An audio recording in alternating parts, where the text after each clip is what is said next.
solos, girls, boy girls, gangbangs, everything. I just want to see beautiful. the cum floating. You know, I love to fuck. It often ends up burning my clit. Yeah, that's a real thing. Hi, I'm Angela White and I'm here at Punkee.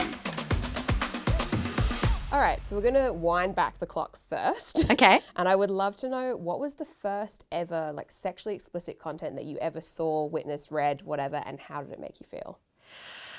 I actually can't remember if it was the magazine I saw first or if it was the VHS. But I saw a really interesting porn film where the guy was standing next to the couch with a lampshade on, completely naked, just had a lampshade on his head. Okay. I still haven't been able to find that porno. I kind of want to find it just to rewatch it. But yeah, he ends up fucking. Wait, are we allowed to say fucking? Yeah. We're okay. Yeah, go if you like. Should I try and dial down the fucking? Okay. Okay. Yeah, so he ends up fucking the female performer with this lampshade on his head. Was she a object of a living room setup? No. Or, no? Okay. No, and it wasn't explained at any point either. And how did you come across that one? Like, what was the... Yeah, somebody introduced me to it. They had it in their... I'm guessing it was their parents. Yeah. Yeah, and they stole it from their parents, and that's how I got to see it.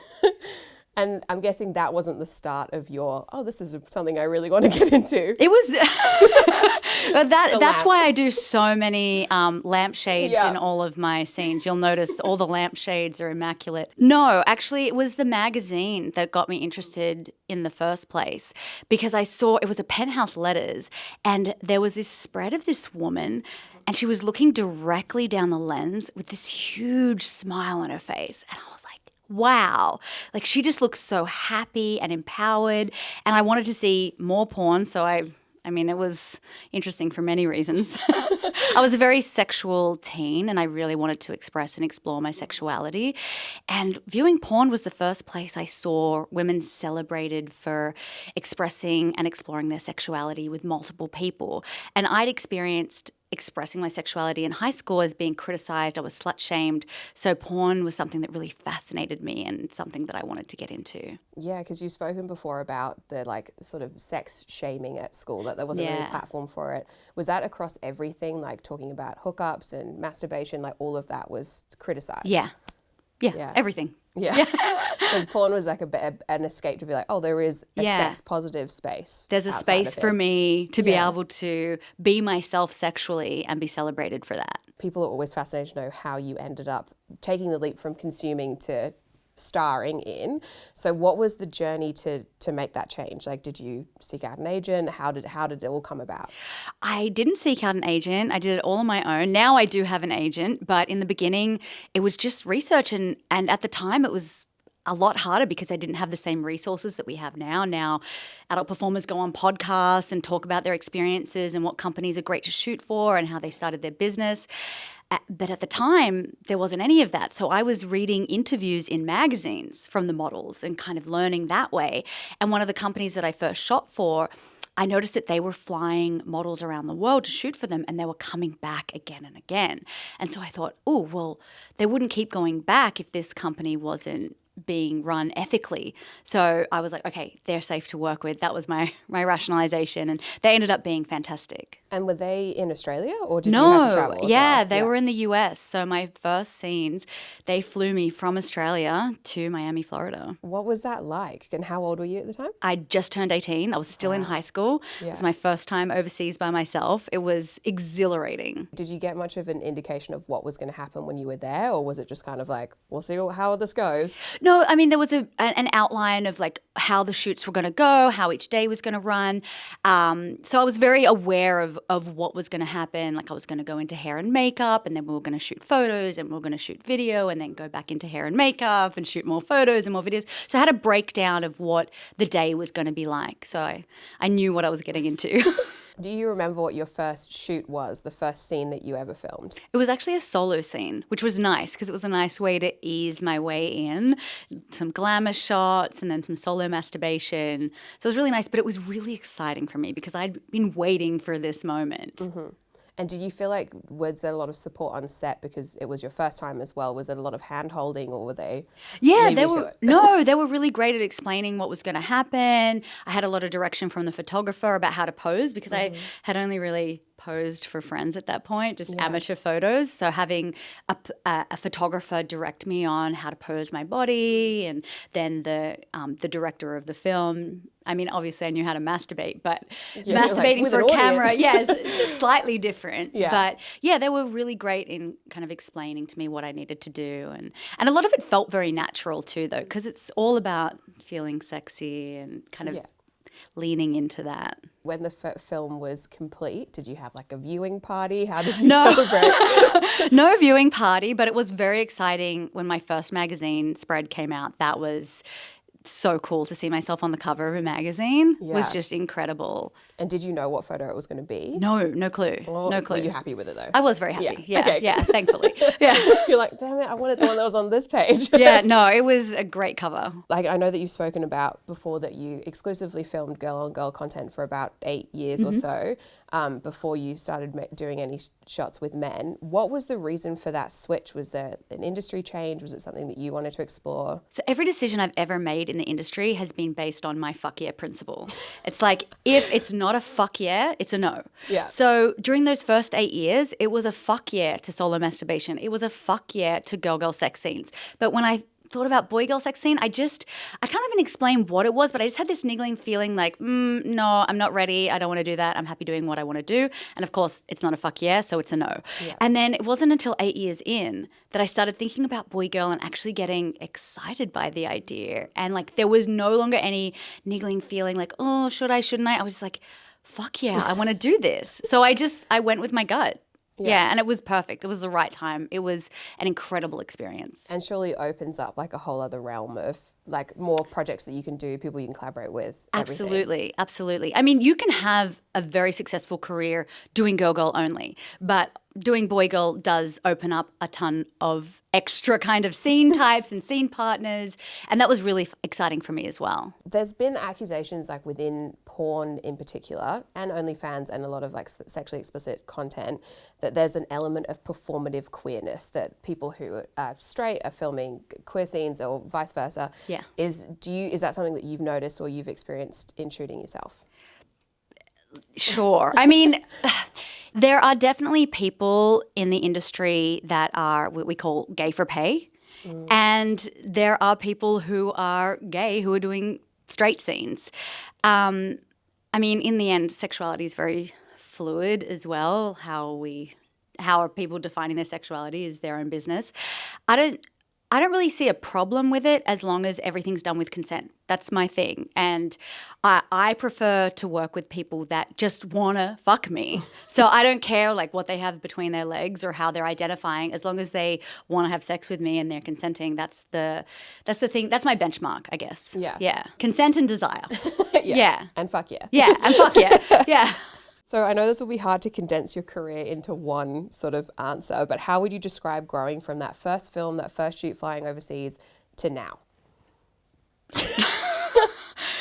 That's a lot. That's a 20-year period. How would I condense it? Well, like how would you describe that sort of moving from there to now? What have you learned? What's been the milestones? Yeah, it's been a journey of self-expression. Yeah, it's been exploring my sexuality. I really think that's what I got in to do in the first place, and that's what I've been continuing to do, exploring different connections with different people, different sex acts. Yeah, I would just say exploration and expression has been the entire journey. So obviously we can't talk about sort of sex work without referencing the enormous shift that OnlyFans brought about. What made you first want to join OnlyFans, and would you classify yourself as an early adopter of the platform? I wouldn't say I was an early adopter. Actually, I did have an OnlyFans early on when it launched, but I wasn't really updating it. At the time, I was really heavily involved in studio porn. Mm-hmm. And it wasn't until lockdown that I joined OnlyFans, like that I really started updating because I was at home. I'm still horny.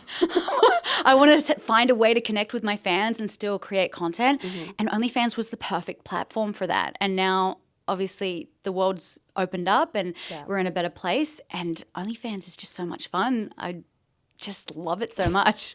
Do you think that there's any beef between like traditional porn studios, the porn industry, and OnlyFans? I don't think there's beef. I think OnlyFans has made it better for performers. It's empowered performers, and it makes performers content creators. So they're creating content that they can make money from for the rest of their lives, passive income. Yeah. So almost every performer is now also a producer and director. I think it's fantastic. And what do you prefer producing content for? I love both. I love both. They're both very different, and they're very different content as well. Like I love studio porn, professional porn. It's so much fun going on set, getting your makeup done, getting sexy wardrobe on, having scripts, directors. It's fun. It's community building too. You're on set with a bunch of different people. Sometimes on OnlyFans, you're just there at home alone with an iPhone. But I also love OnlyFans because OnlyFans, you have so much creative control. You're organizing these collabs. You're booking your own locations, booking your own makeup artist if you want to have a makeup artist. And it's very intimate as well. And I love that intimacy that you both can create with your partner while you're filming, but also the intimacy that you create with the fan. Within OnlyFans and porn as well, have you noticed like an increase in requests for a certain type of content? Like you get more feedback obviously from your audience. Yeah. What are they wanting to see? Everything. Everything. I think the reason my fans are so loyal is because they see how passionate I am about what I do. So they always want more and more passionate scenes. Sometimes they'll give me suggestions on partners that they'd love to see me with, new partners or people they want to see me with again.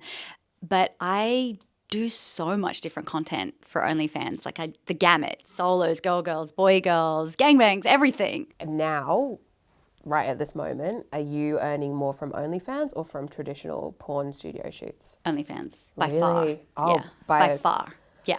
Could you have anticipated that when you first started? No, I don't think anyone anticipated that. I think during the pandemic, OnlyFans really blew up for everyone, and it really became a great platform for performers to create a living. Because you're so successful within the traditional porn studios, I was like, surely that would still be. No, I mean, Wow. well, look, it may be different for other performers as well.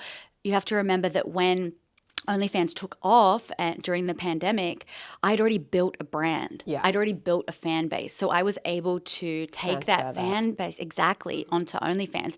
It would be more difficult if you're jumping on and you haven't already built the fan base. Obviously, you're starting from square one. Yeah, of course, yeah, that does make sense. So for new performers, they might be making more from the studio system, from Yeah. professional porn, until they build that brand. And then they get to call the shots a bit more and like setting rates and all that kind of thing with the studios because they have that base. Right. I mean, the thing is, I think there is a little bit of a misconception about how much power performers have, even as they're coming in as newbies, because performers at any point during a set, they have the right to choose who they're working with, to say no to certain scripts, to say no to certain sex acts, and to call cut at any point during a scene. Obviously, your rate does or can increase as your performer base grows and, you know, your marketability and all of that. But you do still come into the industry. I want people to know when they're starting out, like you do have the power to say no to things. Yeah. Yeah. That's good to hear because I feel like, the conception is that it's not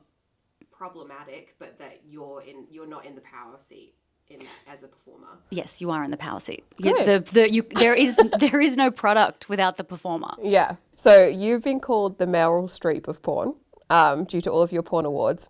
Do you wish you'd been compared to a different celebrity? You know, I never wanted to be compared to anyone. Like I always wanted to be the Angela White. It's an honor to be compared to Meryl Streep. Come on, that's great.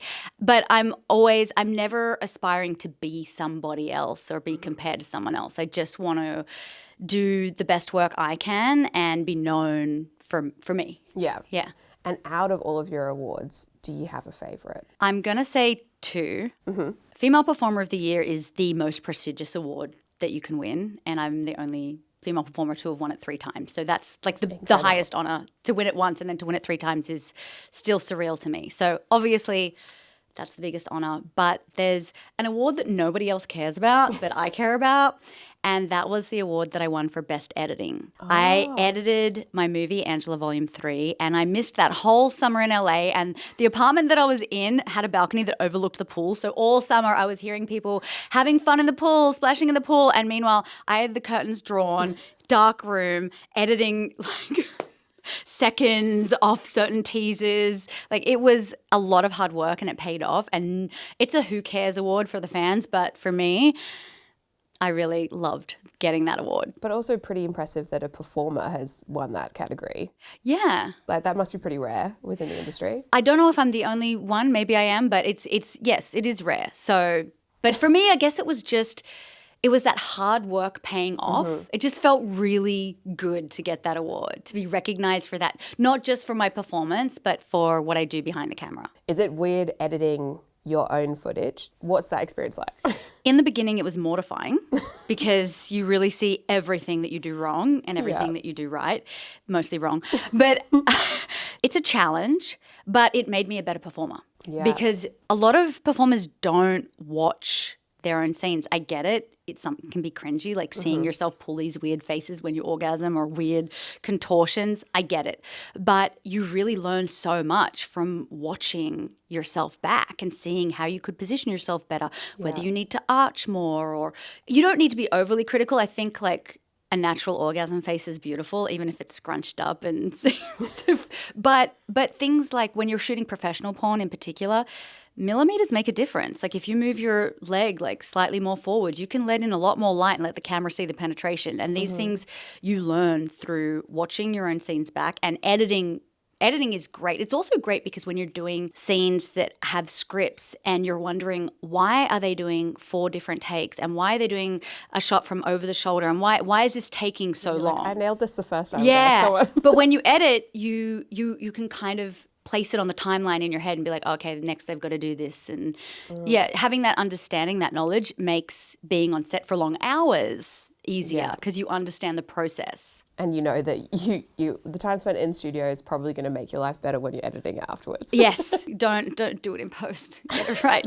Get it right on set. Continuity too. I think that teaches you a lot because it's like you want to get the hair in the right spot. Like if we've had to cut, I don't want to have to cut and have like the hair all weird. Just it's a lot. It's a lot. And have you been directing and editing shoots that aren't your own now as well? No, I love. Is that on the bucket list? No. I feel like, no, I just want to see me. Just me. You know, I love to fuck. And so if I'm directing and producing, which is a lot more work when you're directing and producing, I also want the sex. Like I want it. I want to be the one getting fucked. It's just selfish, really. I just would be jealous if I was directing and somebody else was getting to have sex and I just had to stand behind the camera and not be invited. Yeah. But rude, having fun without me. Wow, I'm right here, guys. So obviously your longevity in this industry is like crazy. I feel like there's no one else who has been around and at the level of success that you have. It's very, very impressive and feels very proud as the Australian rep as well. Thank you. What tips and tricks do you have for people working in porn that want to have a long-lasting career like you?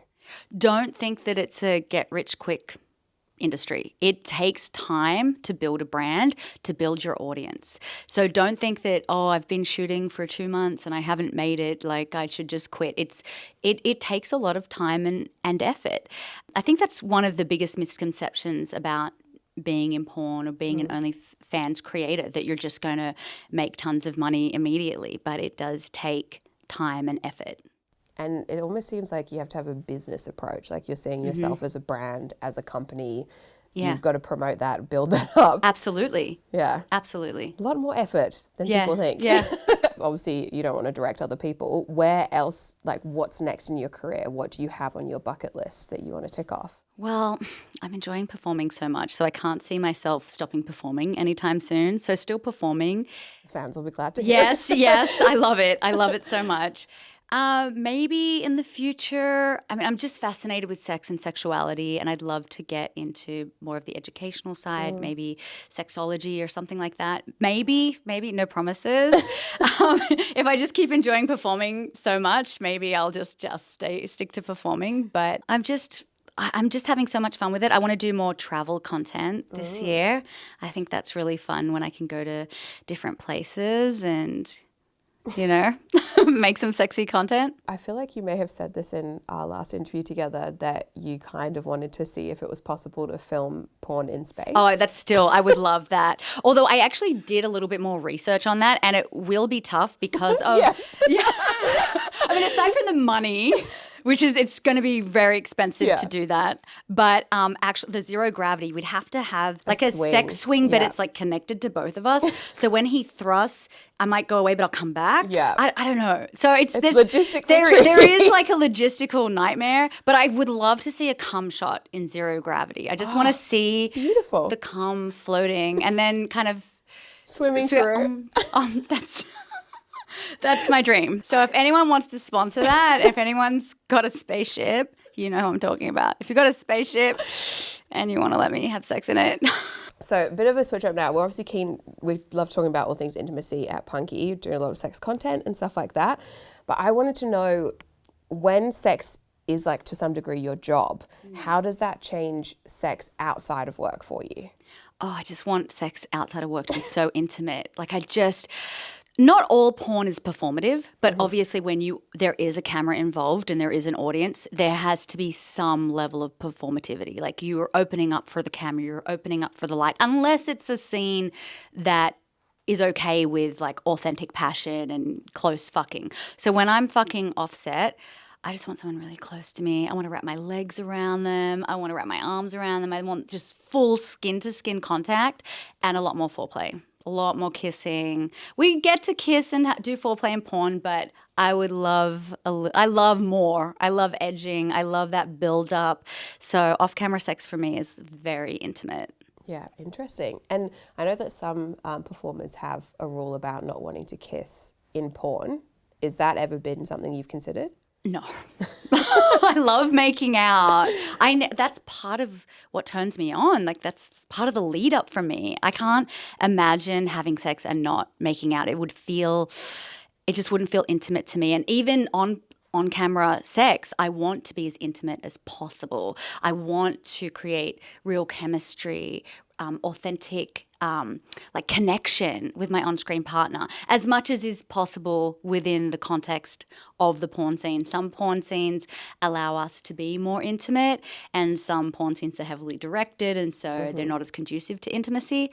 But for me, yeah, I want to make out.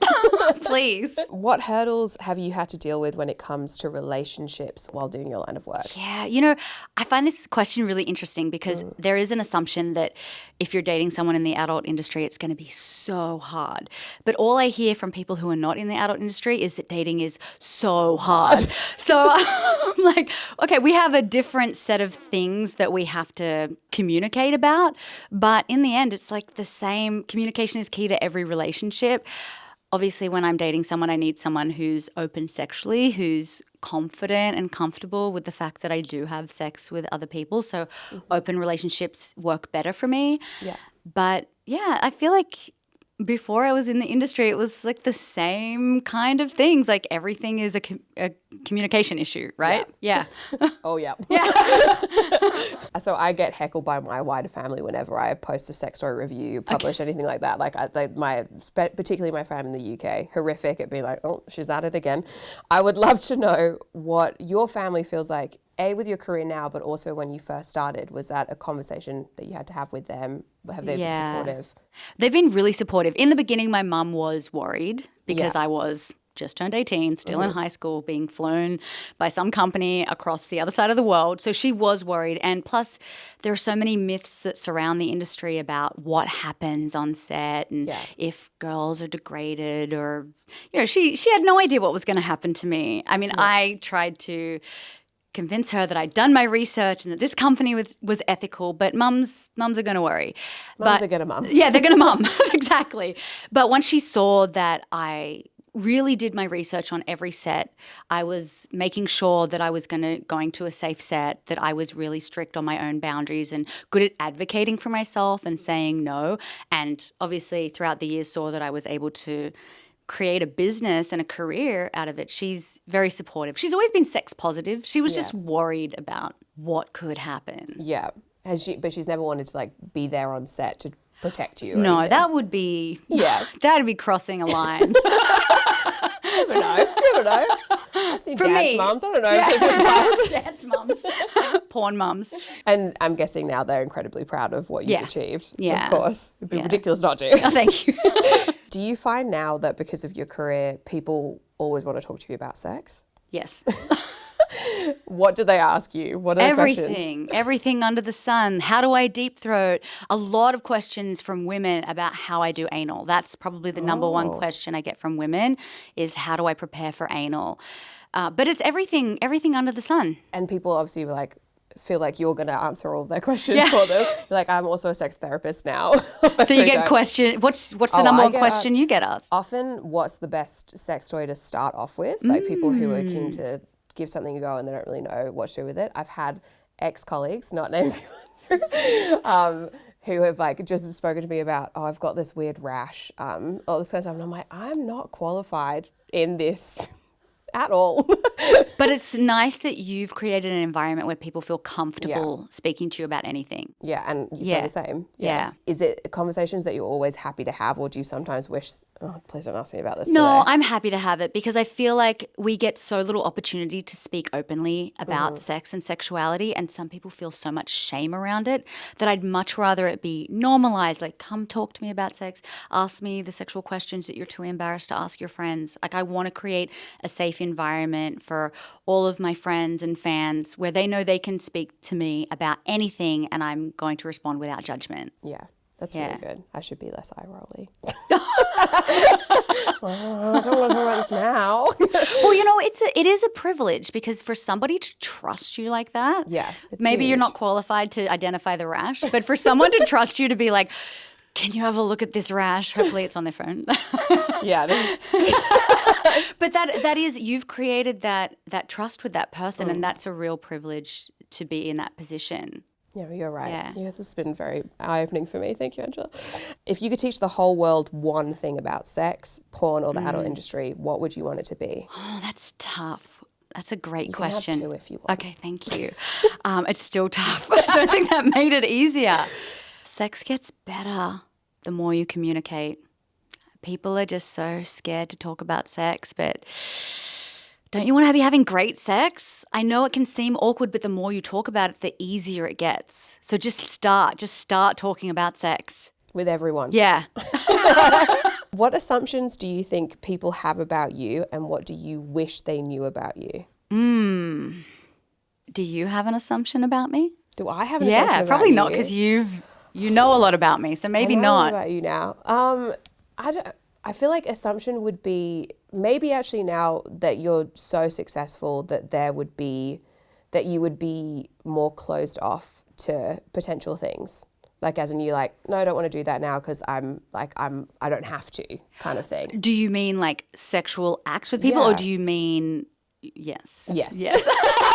Sorry. Well, I certainly know more about what I like and don't like because I've explored my sexuality both personally off camera and then on camera as well. So I'm still very open, though. I think that's part of why I got into this industry in the first place. I'm so curious. So curious about sex and sexuality. And that hasn't changed even though I've been sexually active for a long time and had so many experiences. But I am very good at advocating for what I want. So if there's something I don't want to do, I'm very comfortable saying no. Yeah. I guess also, one of my other assumptions would have been that after 20 years of doing not the same job, obviously it's different every day, but you'd be a bit like, I might retire.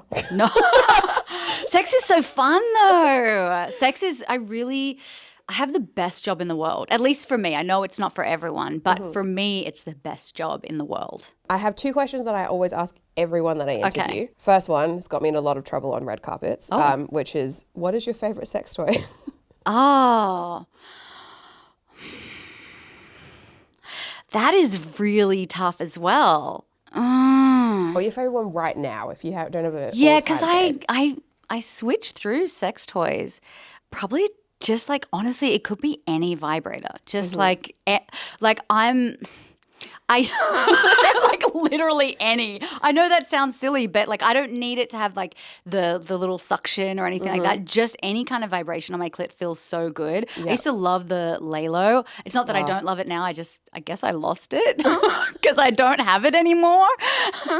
But yeah, just any kind of vibration on my clit is great. Tashi's a little much though. That's the only thing. Yeah, that's an intense one. Yeah. Anything that plugs into a wall, I don't know if I need that. Yeah, that's too much for me. I do use it sometimes, but it often ends up burning my clit. Yeah, Yeah. that's a real thing. Yeah. People don't think that's a That's real real. thing. You can overcook your clit. Yeah. You can burn it. And I feel It's like bad. it makes me come too fast. Yeah, and then what's the It's point? like, oh, it's over already. Like now I got to get back to whatever I was doing. Yeah, I was procrastinating. Yeah, Leave me. exactly. And the final question is, if you could go on any reality TV show in the whole world, what would it be? Oh, this is going to be a boring answer because I haven't watched reality TV in so long. Only because I haven't. It's not about reality TV. I love trashy TV. I don't have time to watch TV shows and movies. I barely watch anything. Tell me what's good right now. I mean, we're right in the thick of Married at First Sight, Okay. which is a hot mess. Do they actually get married at first sight?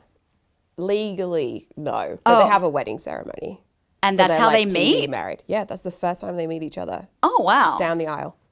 Okay. Well, that one. Like, no. That'd be crazy. I give you one line synopsis, you're like, yeah, I could do that. I could do that. Yeah, I when I landed in Australia, everyone was talking about maths, and I'm like, what the fuck is It's a I commitment, figured it out. though. Like, if you want to start watching something, get ready Yeah? to lose 3 months of your life immediately. If I disappear, it's because of maths. Yeah. It's a media blackout from Angela. Wow. She's like, Where's "Oh, she she's watching gone? math." Yeah, the tweets are just maths only. Is there anything that you want to promote or plug, or that you want Punkee readers to know about? Me. Just go join my OnlyFans. Yeah, right on. Yeah. We'll put a link in bio. Thank you so much. Such a pleasure. Thank you. That was so much fun.